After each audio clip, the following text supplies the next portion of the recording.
H4EAD వాళ్ళకి ఏమైనా కొత్త కష్టాలు రాబోతున్నాయా అంటే కాదని గట్టిగా చెప్పలేం కానీ మొత్తానికి కొంచెం ఎక్కడో లైమ్ లైట్లోకి అయితే వచ్చినట్టు అనిపించింది నాకు ఇది. మొన్న అక్టోబర్ 14th సుప్రీంకోర్టు యాక్చువల్గా ఈ కేసు టేకప్ చేయనని చెప్పేసింది అనమాట. సో సుప్రీంకోర్టు వాళ్ళు ఏమన్నారంటే ఈ పిటిషన్ అంత పెద్ద ఆర్గ్యూ చేసే అంత గొప్ప పిటిషన్ ఏం కాదు, అసలు దీని గురించి మనకు సంబంధం లేదు, సో మేమైతే ఇన్వాల్వ్ కాము దీంట్లో అని చెప్పి వాళ్ళు డిక్లైన్ చేసింది.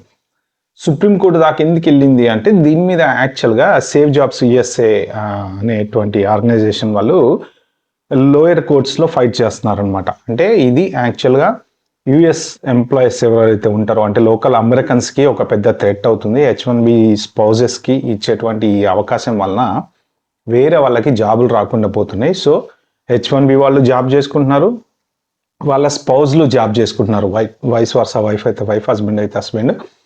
సో ఇట్లా ఇద్దరు ఆల్రెడీ జాబులు చేసుకోవడం వలన వేరే ఇంకా ఒక్క జాబ్ కూడా లేనటువంటి అమెరికన్కి పెద్ద థ్రెట్ అయిపోతుంది ఇది అని చెప్పేసి వాళ్ళు ఆర్గ్యూ చేశారు.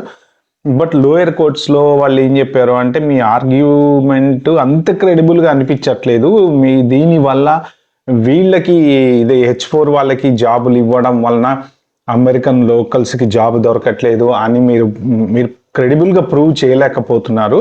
వాళ్ళు ఏం చెప్పారంటే ఇది డిహెచ్ఎస్కి అసలు వాళ్ళకి ఈఏడి ఇచ్చేటువంటి రైట్ లేదని చెప్పేసి వీళ్ళు అంటారు. ఎవరు మన సేవ్ జాబ్స్ చేసే వాళ్ళు ఎవరైతే మన కేసు వేసారో వాళ్ళు వాదించేది ఏంటంటే డిహెచ్ఎస్ వాళ్ళకి అసలు ఈ ఈఏడి ఇచ్చేటువంటి రైట్ లేదు, ఇది కాంగ్రెస్లో పెట్టి కాంగ్రెస్లో వాళ్ళు సాల్వ్ చేసిన తర్వాత ఇవ్వాలి అని చెప్పేసి వాళ్ళు ఆర్గ్యుమెంట్ చేశారు.